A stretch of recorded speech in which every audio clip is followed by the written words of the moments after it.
Did enough to wrench it away. Cotton the dive for Hensel.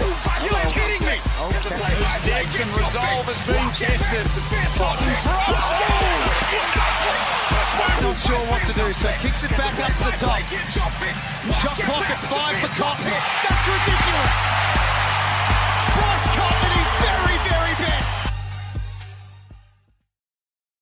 Hello, everybody. This is Adam Batts here. It is the Wildcat Wrap Season 1, Episode 6, where today's podcast is proudly supported by the team at the Basketball Fix for all your basketball needs, your podcast, your super coach advice, all the news, everything that you would absolutely want to have at your fingertips. Well, you just have to hit them up on all their socials, Instagram, Facebook, the Basketball Fix page. And with me this week, and hopefully for the foreseeable future, we've got Josh Higgins. He's taking off his Basketball Fix jersey as the official captain or unofficial captain, I don't know. And he's putting on the Wildcats jersey because he's coming on the Wildcat Wrap because deep down, very much inside his heart and his soul, he's a Perth Wildcats lover and supporter.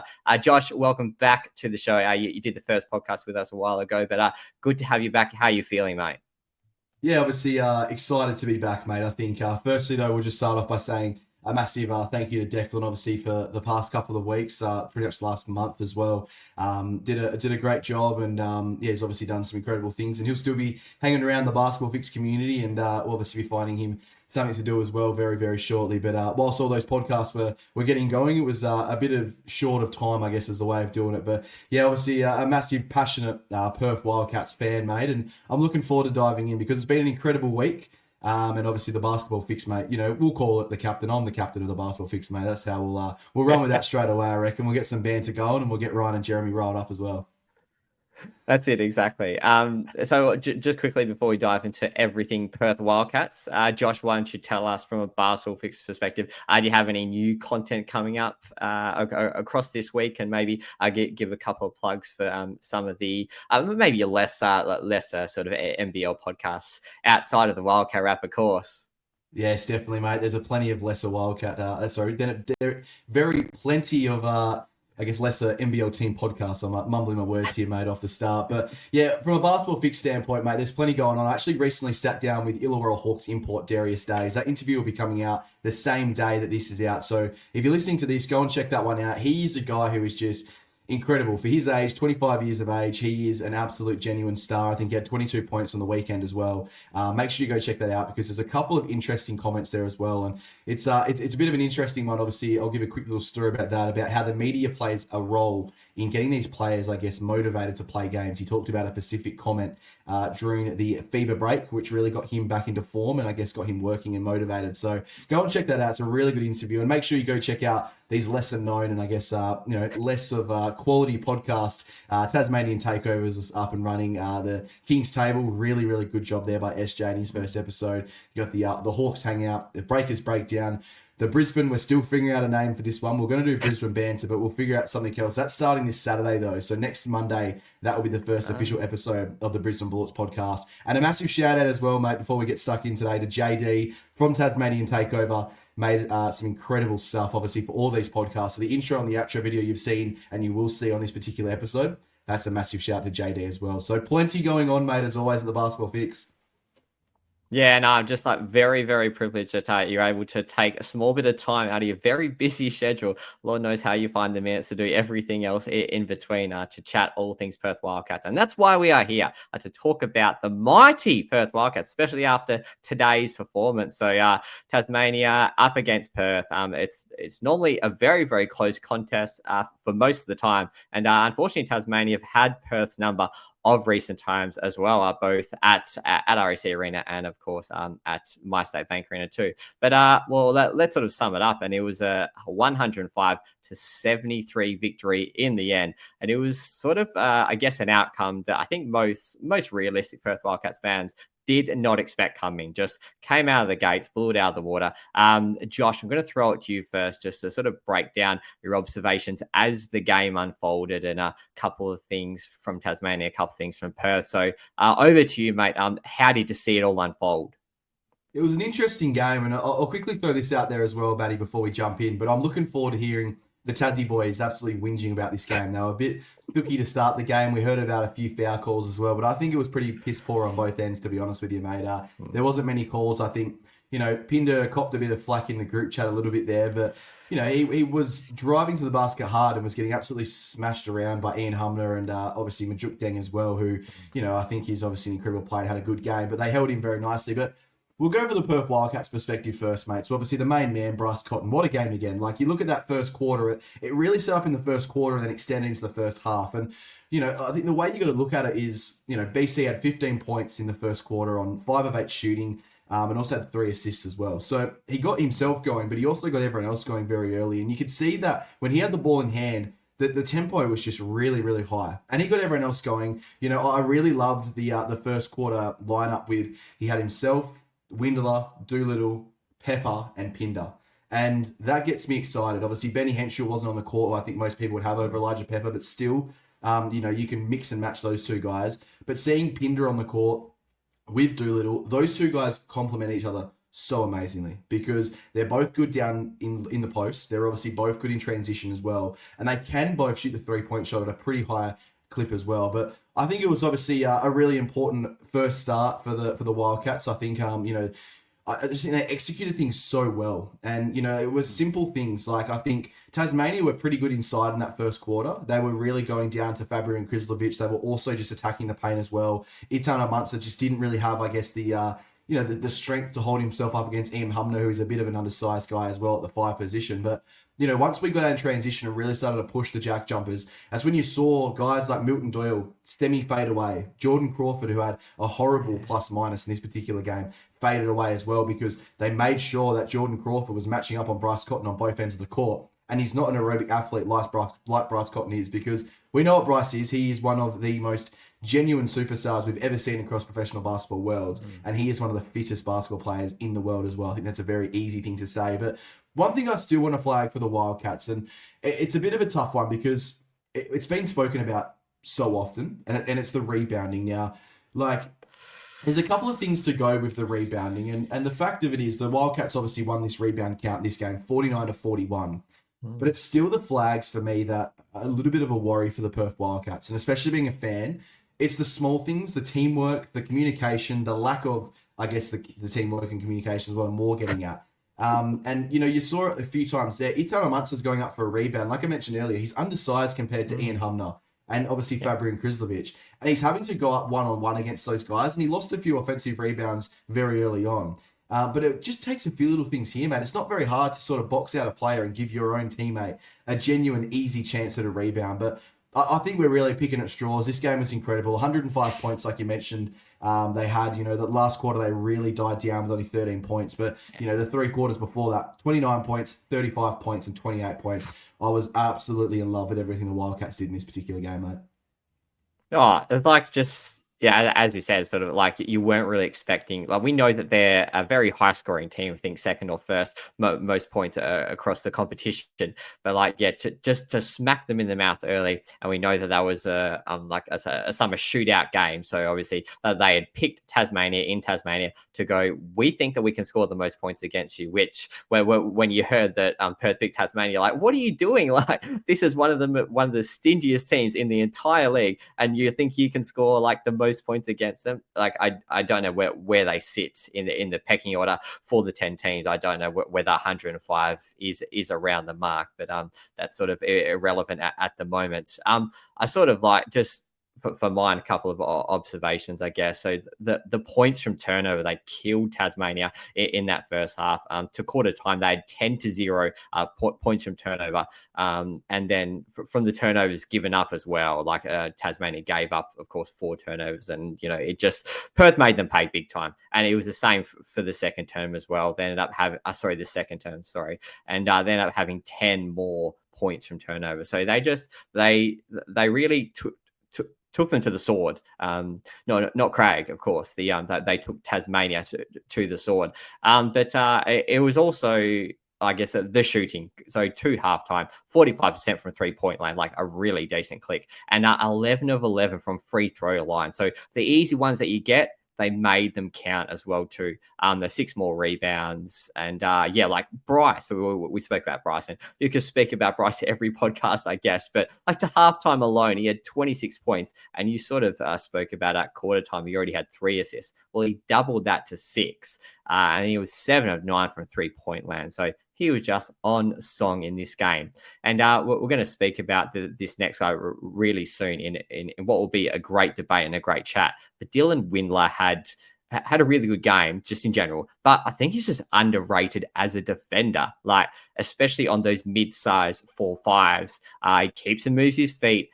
He always gets his hands up, and he looks quite stringy, but he's strong on the block too. So, you sort of said picking at straws, and you're exactly right, because it's never going to be the perfect game, but it was a game where they got a lot of things right. The pressure was there, and they kept Tasmania, quite, down from a scoring perspective. From Dylan, I guess, in particular, and, you're going to get into him a little bit depth quite soon. Were you impressed with sort of, I guess, his, attacking nature? Because I feel like sometimes he can be a bit passive, but today he was just on right from the start. Yeah, well, I've been listening to a few things around Dylan as well, and he sat down with Craig Donoghue from the West Australian and had a good interview about trying to become a star player again. So obviously he's sort of settled in as a role player in the NBA over the past 5 to 6 years, and then coming over to the NBL, he's not gone from a role player, he's now going to one of the players. And he's gone from a 7th or 8th best player on a team to the 2nd or 3rd best player on a team, and having to perform night in, night out. And he reckons it's obviously a massive challenge, which it would be. But, this game in particular, 15 points, 11 rebounds, 2 steals, 4 blocks. He was just massive. He shot 2 of 6 from the 3-point line, which I think most people would have said before the season that's his game, is being a 3-point shooter. But, like you said, his attacking of the basket was incredible. The Perth Wildcats actually had 50 points in the paint in this particular game to the Tasmanian Jack Jumpers 31. So a 19-point swing there inside, which is massive. And, I know a lot of that would have come down to the fact that obviously they didn't have Will Magnay, and there was really no inside presence, I guess, defensively for the Tasmanian Jack Jumpers. And that is a massive question for them going forward for the rest of the season. But it's super impressive, obviously, for Dylan Windler to get going. I think he's really steadied the ship for the Wildcats over this past month, especially with the absence of Christian Doolittle as well. But we've got a very interesting debate coming up here, mate, in a couple of minutes, and I'm looking forward to digging my teeth in and really honing in on Dylan Windler for sure. Yeah, absolutely. And let's just sort of quickly finish off the summary of the game. And this was sort of the game to get points in the paint. No disrespect to probably a member of the Dad Bod team in Fabian Krislovic and Majuk Deng. No disrespect to those guys, but this was the game to really go hard, get points in the paint. Because as you said, missing Will Magnay, huge in so many aspects. But they're probably some of the weakest, front court that you're going to have. And KP sort of went to work at DW as well. And whilst Amunza and Aquera, whilst they're tall, they're not sort of massively strong. It just throws different things at an undersized Tasmania. And yeah, they sort of they clearly saw that as an advantage, and they took it to task. So a really, really complete game from the Perth Wildcats. A different segment, and we'll throw out different questions for us to sort of debate and go through across the next couple of podcasts. But I thought of who is the most important player at the Perth Wildcats and why. We're not talking about the best, because we all know that. We know it's BC, but who's the most important player? So there are a number of individuals that could possibly fall into that category. Absolutely, Josh, you're jumping out of your skin. You're ready to go with this guy. So why don't you tell us who you believe is the most important player to persuade the fans of the Perth Wildcats? Yeah, well, it's that man, Dylan Windler. I think he's the most important player outside of Bryce Cotton. He just does so much well. And there's obviously a handful of players that we could have spoken about and that we could have picked as well. You've got Pinder, who I think's been obviously a little bit underutilized this year. You've obviously got Benny Henschel as well. You've got Doolittle. You've got maybe even Webster, for example, if you want to go down the pecking order a little bit further.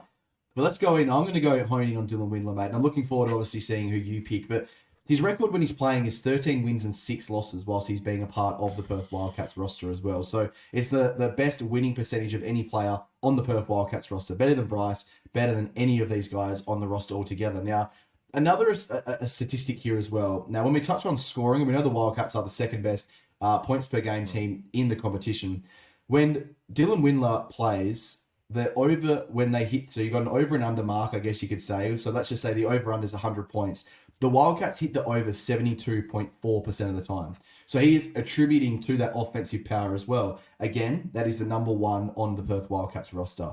Now, also, when we go into plus minus, he is a plus 7.4 when he's on the court, and when he's off the court, he's a negative 2.8. So again, once again, we're really showing that importance. It comes down to the offensive ability, comes down to the defensive ability, and I think there's a lot of things obviously going on. And when you look at, obviously the negative 2.8, that's only behind Christian Doolittle. So that's showing his importance on when he's off the court, how much he has missed, because we have seen obviously a bit of a lack in both of them playing together. I think that once these two guys start to mesh a bit more, we're going to see a really, really good defensive sort of 3-4 for both of these guys as well. Now, I'll explain these two statistics, and I'll give a massive shout out here to my main man, Derek Rucker. And we've had a few conversations about PP40 and MP40. Now, most fans would have no idea what PP40 and MP40 is, but PP40 is points per 40 minutes that the team scores when you're on the court, and MP40 is points per 40 minutes the opposition's team score when you're on the court. So it's basically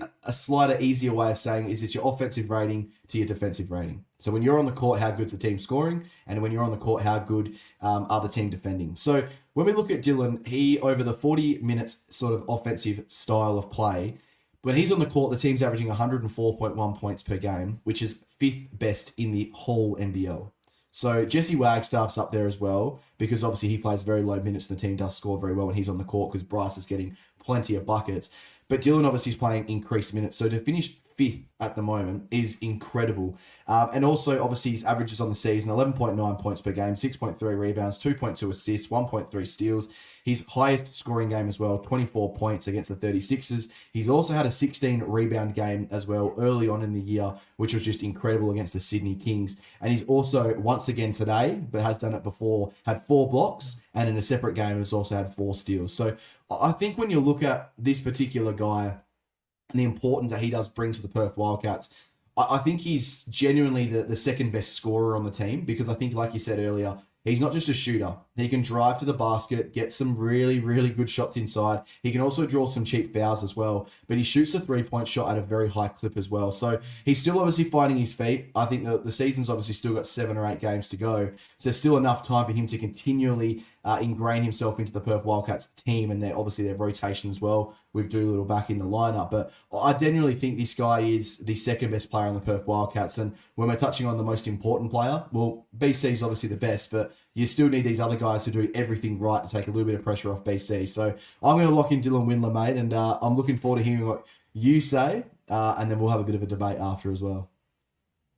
All right. Well, look, yeah, you started okay, Josh. Like it was a mildly, sort of good debate, I guess. There was some, okay points in there. There's, a bit of sense, talking about WD-40 or that kind of stuff. But all right, let's talk about the real most important player. And he's not really doing a great job for me, because since he's been out, at least in that weight trip, the Wildcats still like 5-1. So Christian, you're not helping me out very much here. But I'm going with Christian Doolittle. Let's sort of start off with his stats for the season. 12.8 points per game, 7.5 rebounds, which is top 6 in the NBL, 3.2 assists too, and then 56% from 2-pointers and 88% from the free throw line. So just he's got really great fundamentals. And so it took a while last year to sort of warm up and get into his role, and then the back half had a really strong impact. But I think John really had a lot more trust and sort of understanding of his game and how he works. So like beginning of the season, he was just clearly and definitely, you would arguably say, the most important player for the Perth Wildcats. But in addition to that, he's sort of the glue, I reckon, that holds the team together, outside of the long stretch that they've had without him, unfortunately. He can guard 1 to 4, like super versatile, and he's just he's an athlete. He's like a massive dude. I haven't actually seen him in person, but but when you see him sometimes compared to other players, like his arms are just built, and like he's so, I guess, like even his legs, just everything. He is a specimen. Like he is like an NFL player if you wanted him to be that. And like if it wasn't basketball, he could go to whatever sport he wanted to. Just like he's the furthest thing from dad bod. So he's just like the opposite scale of it. But he's a really great passer for a big guy is sort of why I'm just super intrigued by him.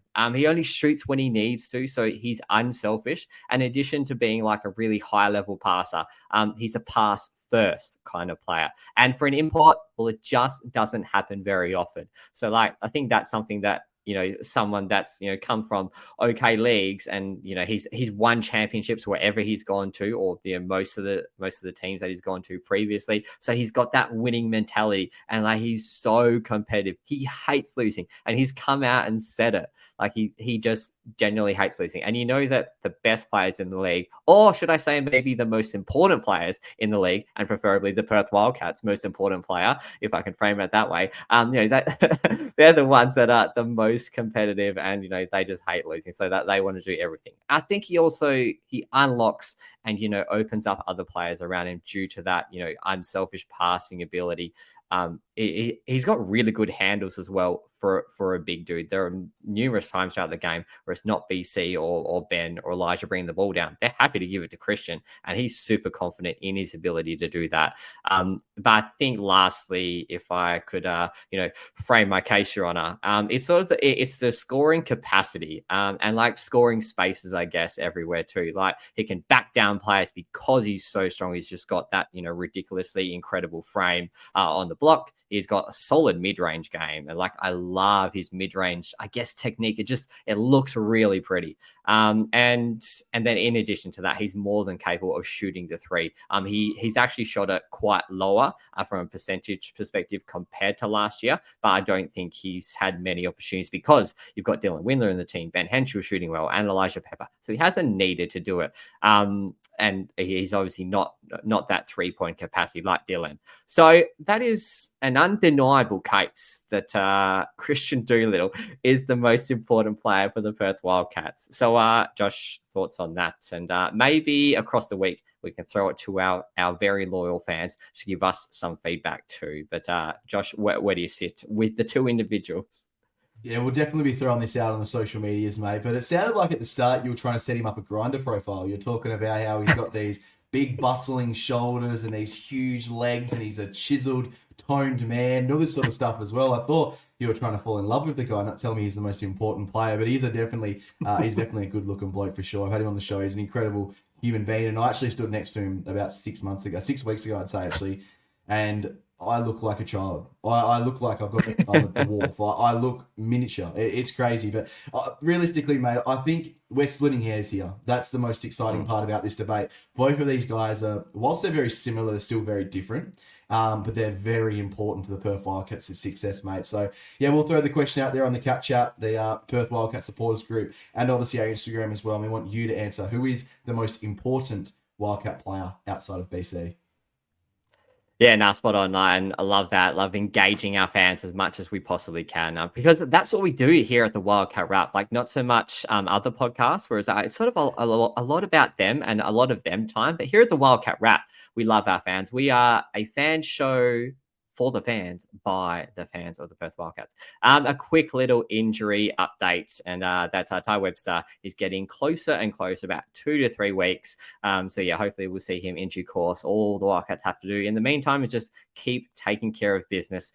We got one big piece of the puzzle back today in Christian, arguably the most important player at the Perth Wildcats. Some may say, not me, I would never say that, but other people may talk about it. So I'll just let people have their debate on that. Let's get to the next segment, and it's a new one. It's hypothetical of the week.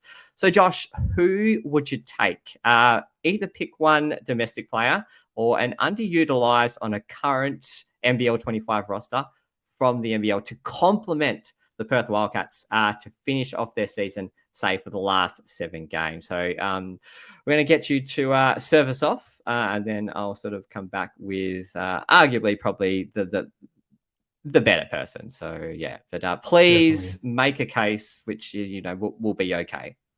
Well, I think the thing is, I think most people who listen to Be on the Buzzer might know who I am in love with in the NBL, and that is this particular guy, Cam Oliver. Now, Space Cam, as most people know him, Cairns Taipan, former player currently playing for the Sydney Kings. Now, a lot of people will probably look at me right now and going, why are you picking a guy who's barely getting minutes at the Sydney Kings? Why are you picking a guy who is, struggling to find himself in the rotation?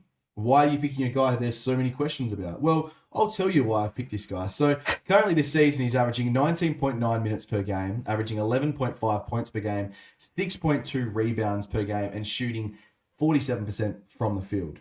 Now, if anyone does obviously remember Space Cam back in the day, this was a guy who was a genuine star for the Cairns Taipans, who averaged 17.3 points per game, 10.1 rebounds per game, 50% from the field and averaged 32 minutes per game. Now, when he was over here last, that ricocheted him into an NBA role, where he went over there and had a bit of a time with the Houston Rockets, also the Los Angeles Lakers, to go with those likes as well. And it's just obviously a genuine star of the competition. Now, I think he's genuinely been underutilized in this particular role. And I'm just getting up today's stats, mate, because I just think this is probably the perfect game for Cam to have now that we're talking about who would the Wildcats need. And I'll get into why I think we need Space Cam very shortly, but how do you like these apples, Batty?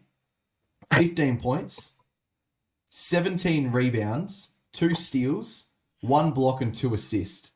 How do you like them apples, Batty? I think that's what is the Perth Wildcats are craving right now. It's a Keanu Pinder, but on steroids is the way I look at it. They both attack the paint very, very well. But I think one thing that obviously Keanu's been trying to work on is the three-point shot, but Cam's already got that.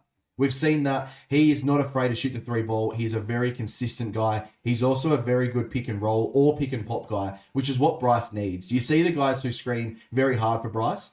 They're the ones that want to see Bryce succeed and the Perth Wildcats succeed as well. And that's where we've seen Jesse Wagstaff be incredibly important for the Wildcats over the past couple of seasons, because he goes up there, he sets the hard screens, he pops for a nice 3-point shot, or he does whatever he wants to do, but he gets Bryce Cotton open first and foremost. And that is the most important thing. But, I know he's a little bit older. I know he's an older import. I know it's very hard, obviously, to see himself. I think he's actually struggled. I don't know this. I haven't spoken to him, but I think there's a genuine struggle there with him being in Australia and his family still being in the States. There's been some rumours going about that, and I can understand that for sure. A lot of people have been honing in on him, being quite poor this year. But if you're missing your family and you're struggling a bit mentally, mate, we know what it's like in all sort of jobs. It's not easy, but we won't go into that too much. That's for the King's Tables boys to talk about. But yeah, I'm going to lock in Cam Oliver, mate. I think what you get is Keanu Pinder, but on steroids. It's the unmasked Keanu Pinder, I think we'll go, mate. What a nickname that is. Well, it was really interesting at the start because you sort of you were asking questions or sort of debating yourself really before you even got to the answer. I was going to ask halfway through, Josh, you sure you want to go ahead with this? Because I feel like you've talked yourself out of Cam Oliver anyway. But no, a very, very strong case. And he certainly helped today as well. Had a monster game too, a very strong double if you ever saw it.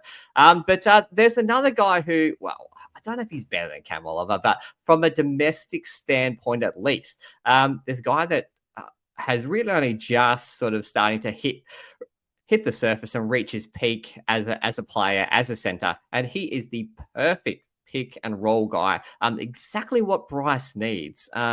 He is and would be a terrific pickup for the Perth Wildcats. Jordan Hunter, the best Australian big in the NBL, hands down, with his pick and roll game. That's just at an elite level too. Just imagine pairing him with Bryce. I just get chills, it's so exciting right there. Bryce, Ben, and Elijah can sort of use him. And even when he trails down the court and then, he gets that lane straight through to the bucket. And he's a supreme dunker. And we have some okay dunkers at Perth, but we need someone with a bit more pizzazz. And you wouldn't expect an Australian to do it, but Jordan loves the dunk. And everything that I hear is that he's actually a really nice gentleman. He's really available for podcasts. Listen to Olgan Ulich on one of his pods. Not as good as the Wildcat Wrap, but it goes okay. From a whole NBL perspective, it does the job, but just doesn't talk about Perth enough, and that's why we're here. But Jordan Hunter, let's get back to him. Sorry, because I got so sidetracked and excited about the hunter that he is. And that's what he does all day. He hunts rebounds. He hunts, I guess, blocks and picks and that kind of stuff. But he's averaging 11.1 points, 6.6 rebounds, 66% from the field. Of course, we know that all of his shots are going to be really, really close to the bucket. 70% from the 2-point land, and still only playing just under 23 minutes. If the question was most underutilized, well, that's Jordan right there. So, and he's been prominent for the Southeast Melbourne Phoenix, clawing themselves back into this season. It's not just Matt who's been hurting many, many teams, many oppositions across the season. It's also Jordan too. And I guess from I know you're big into your unique stats. So 71.6% from true shooting, which is basically adjusted shooting percentage, taking out free throws and 3-pointers. So yeah, look, I think if they could add one more Australian, let's just say that Ty Webster was out for the rest of the season, and they could bring in someone, even though they can't because they chose to get the import replacement, which coincidentally worked really well for them this season. I think Jordan Hunter would be a pretty decent pickup. So how do you sum up both of them? Two very contrasting individuals.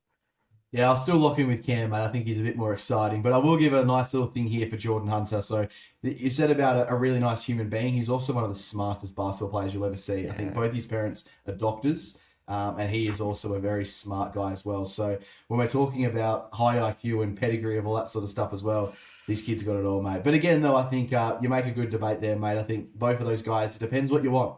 Do you want an Aussie who can lock in for the next 5 years, potentially with Jordan Hunter? Or do you want a guy like Cam Oliver who can probably come in and really change the fortune of your club in a season, but then you might lose him the next year as well, mate. But yeah, definitely a very interesting debate. You've nailed the head on those first two questions for sure, mate.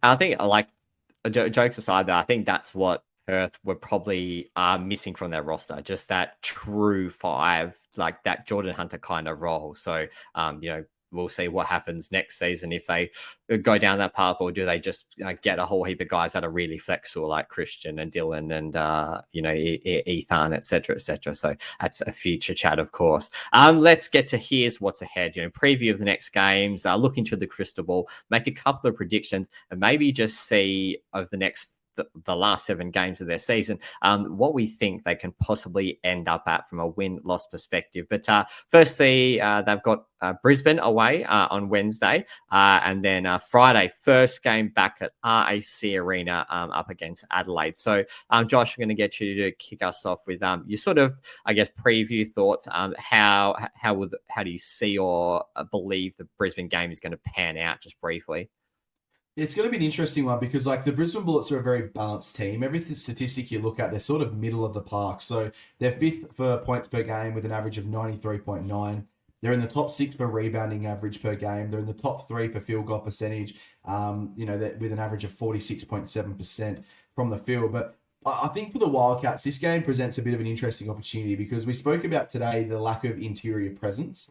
But then against Brisbane, there's not going to be that at all. Now, I know we missed last game. There's probably a chance that, I'm not sure what the illness was or the injury was, but there is still a chance he may not play. But I'm speaking of Tyrell Harrison. So I'm going to throw a couple of numbers here. I think he's been disrespected in the most improved conversation, mate. So he's averaging a career high in points, 14.3 points per game, which is, I think, nearly double what his next best average is. He's also got a career high in rebounding, 9.7. Same with assists, 1.2. Same with blocks and same with steals. So just over 1 in both of those categories as well. So I think he presents an awkward matchup for the Perth Wildcats, especially with their lack of size. So I think Doolittle coming back is obviously a really good thing for the Perth Wildcats because whilst he still gives up a few inches in height, he's got that strength, I think, to really go with him. So, and it probably will allow Keanu Pinder to take on more of a Josh Bannon, for example, where they can sort of go a little bit, on the sort of fast break opportunities and go for speed as well. But I think the key for this game, mate, obviously, is going to come down to the defensive end. So Brisbane do leak points. So they are one of the worst defensive teams in the competition. So they are allowing 96.5 points per game. So when you look at that for, the perfect Wildcats, for example, they're averaging 98 points per game. So well and truly right in the mix there, obviously. And I think a lot of these statistics are still at a rate because we're seeing these teams consistently score 100 points. And you might say, oh, 96.5 is not too bad. Well, at the start of the year, most of these teams are scoring 80 points per game. So these things are rapidly jumping week by week, game by game. So to be giving up 96.5 points per game in any NBL season is horrible. So that's going to be the thing for the Perth Wildcats. But the last time these two teams played, so we go back to the last time was in Perth where the Wildcats won 117 to 89. And then it was completely flipped. And I believe it was only a week before that the Wildcats went over to Brisbane, where this game is played at the Brisbane Entertainment Centre, and lost the game 105 to 84. So two contrasting games there, blowouts in both of them. One game, the other one. It's just going to be an interesting battle. The Brisbane Bullets are going to be very, very hungry because this is the must-win game for them with a team that's above them to bring them back down so they've got a bit of a chance to contend for that top 6. But for the Perth Wildcats, mate, this is a super important game, obviously, for them to have aspirations of finishing in the top 2 as well, which is crucial, I think, for the Wildcats to have any success in the playoffs this year, mate. But it's going to be an interesting game, isn't it? Oh, I 100% agree with you. I think like the first part you said was exactly how I feel. It is big time danger game. So the last couple of times, not just this season, the last couple of times I've gone there, there just hasn't been a happy hunting ground for them. You know, they were in positions to win. I think they played twice over there last season, and they just didn't get it done. And that was, you know, maybe a bit of the kind of team that they had last year and how their season unfolded in general. But yeah, this is one, and yeah, again, spot on. If they want to be top 2, if that's their aspirations, and realistically to win the title, that's where you want to and need to be. Just round out your away trip, make it 6-1. And just you've got that beautiful stretch of home games to finish off your season. And most of the time they've been really consistent, of course, in front of the great Red Army that love listening to the Wildcat Wrap as well, mind you, too.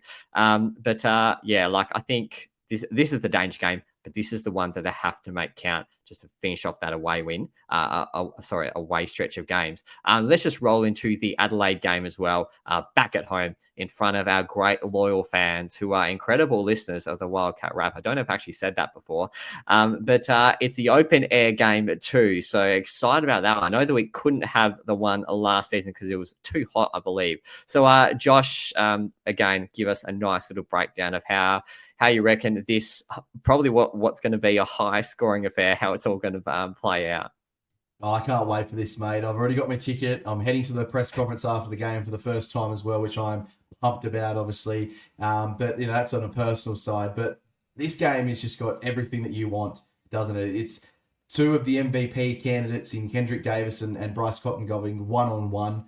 And then you got Montrezl Harrell, who is just absolute Hollywood, taking on, you know, Doolittle or Pinder or Windler, whoever you want to go on him as well. But the key to this game is going to come down to, I think, taking advantage of Kendrick Davis's poor defensive ability. And I'd be making the same sort of basis that you did this particular game against the Jack Jumpers with Kendrick Davis. So the Perth Wildcats made sure that they put Jordan Crawford at any possible moment on Bryce Cotton. And we saw what happened. Bryce just dominated him. And I'd be doing the same thing for Kendrick Davis. So I bring up that magical stat again, MP40. Kendrick Davis actually ranks 65th in the league for opponents' points per game per 40 minutes. So when he's on the court, the Adelaide 36ers are giving up 95.5 points per game. So this is where, when I copped a little bit of flack about him being outside of the top 5 of the best players in the NBL, this is the stat I honed in on, because the players ahead of him are either a little bit better than him offensively or are a lot better defensively as well. So that's why he was 6th in the top 10 that I put out last week. But let's get away from that anyway. So the last time these two teams played, Bryce Cotton, 21 points, 12 assists. So he was obviously on that historic tear. Most people are going, he's going to do it again. Well, he did, and he had 21 points and 12 assists, which was also a career high. And the time before that, he actually had 49 points as well. So he loves playing against this team. He's going to be loving playing back in Perth at RAC Arena as well, where the Wildcats are 7 wins and 3 losses. So that is second in the league for the best home record as well, which is super important, obviously, for a Wildcats perspective, because I think they've got 5 games in a row at RAC Arena to end the season. So 5 games at home, then they play 1 game in Sydney, then have the last game back at RAC Arena, I think is the run home. So it's super important. They've got to at least win a couple of these games to have a chance of finishing top 2. And again, though, as well, you win this game against the Adelaide 36ers, it may nearly put the bullet in their chances of making the finals as well, because we know how close it is. These teams have got some easy runs home like Brisbane do, where they play Cairns twice and New Zealand twice. That could be 4 wins, you could nearly say there. And then obviously from an Adelaide 36ers perspective, they've got a really, really hard run home where they play the Perth Wildcats once, then they play Melbourne twice and the Sydney Kings once as well. So they're playing teams that are really, really ahead of us as well, where they can't really beat up on a Cairns and a New Zealand or something like that. So this game is going to be fireworks. You've got two of the best guards going at it. You've got Montrezl Harrell tearing the rims down. You're going to see that very, very shortly as well at RSC Arena. I am pumped for this game, mate. Obviously, being back at RSC Arena. And make sure the Red Army, if you're listening to this right now, you pack out RSC Arena, because that is going to be an exciting game for sure.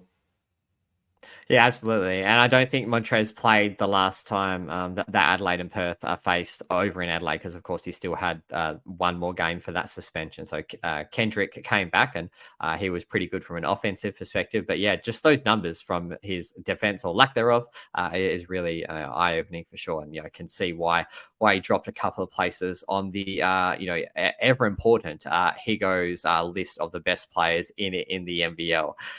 We're running out of time rapidly, unfortunately. So let's just sort of quickly talk about their run home. So Melbourne, Cairns, Southeast Melbourne before Sydney away, and then to finish off with Adelaide, coincidentally enough. So for the second time, what do you think should be acceptable for them across the next 6 or 7 games, including the games that we've just previewed, of course, to firstly make the top 4, and then secondly, give themselves a red hot chance to make the top 2? Like what would be an acceptable, run from those final 7 games? Yeah, I think to make top 4, you're going to need 15 wins. So I think we've got 13 now. So it's another 2 wins on top of what we've got right now. So I think that's the number. Maybe you could say that's top 6, but you got to look at teams below us. You've got the Brisbane Bullets are on 10 or 11 wins, for example. So they've still got to win 4 of their next 7 games to make the top 6. But I think 15 for top 4, but I think it's 17 for top 2. There's a slight jump there. So looking at that, the Wildcats have got to win 4 of their last 7 games, I believe it is, to get that sort of spot there. So I think you've got to come in with some form. If you're finishing top 2 because you've won 4 of your last 7 or 5 of your last 7, that's incredible from a Perth Wildcats perspective. But it's going to be very tough, I think, to finish top 2. I think Melbourne, obviously, they had a great start to the season, and they've sort of filtered away a little bit, but they've still kept their streak going every now and then. And obviously, the Hawks are just the Hawks. They're just dominating teams left, right, and centre. So I think it's going to be hard to surpass those 2 teams, but I think 15 wins for top 4, 17 wins for top 2, man. Yeah, no, spot on there. Sorry, I don't know. Gotta love the glitch in the system when you're halfway just about to answer a question. Yeah, no, I think that's spot on too. I think that 5 out of 7 is definitely realistic. Like going away to Sydney, that is certainly not daunting at all. Sydney are terrible. Okay, they're not terrible at home, but they're 50-50 at home. Whereas like you want to be about 75% when you're at home too. So yeah, like I think that they can certainly get a great opportunity to win most of their home games, and then of course dive in and finish off with the last part after that. We're sort of getting to the very pointy end, and we're going to skip one of the questions about Mark Arena and the preseason, I guess. Part for NBL home games, or maybe having home games go to, I guess, the country or the regions during the season. So we might come back to that next week. But I just want to quickly get to the most important part of our Wildcat Wrap, and that means it's the rapid fire Q&A.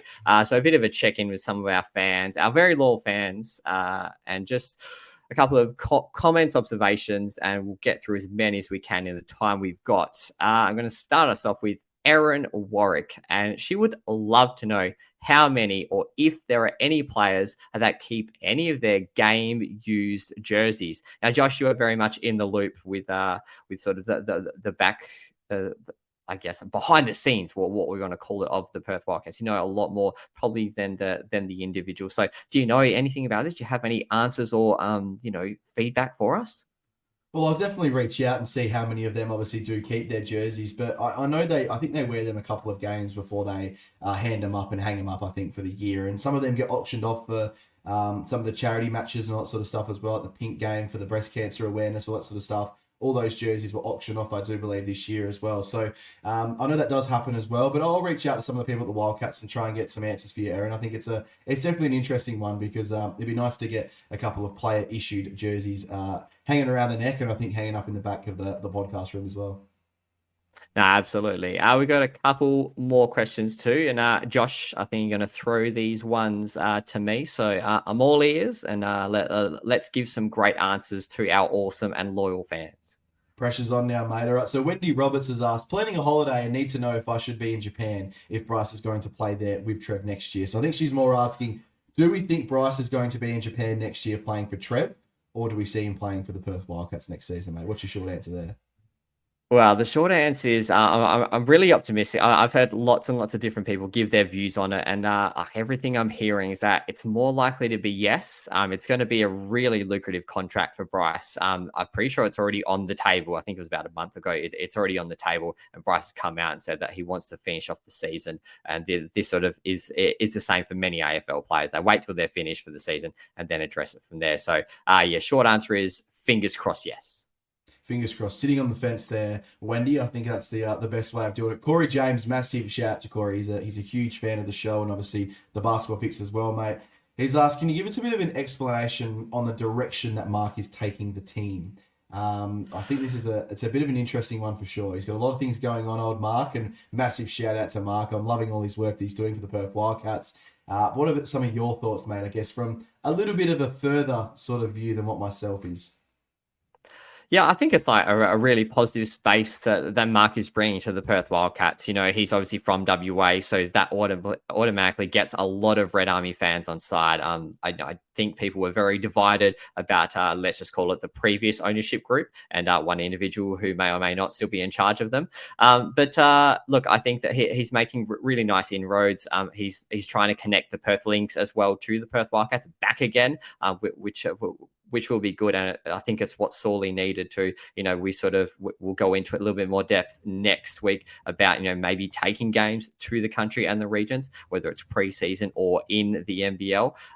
And I think he also came out on either Twitter or X and said that if the Wildcats do win the summer shootout, and I don't know if they're still in it, all the money would go to the players instead of half going to the club and half going to the players. So I think Mark Arena is a big Wildcats fan and he just wants to do what's best for the fans, for WA. I think that's a nice flavour to have back with the Perth Wildcats. No, I think you're bang on, mate. Now you've got the last two questions for me. Shoot them over, mate, and I'll try and give some insight for sure.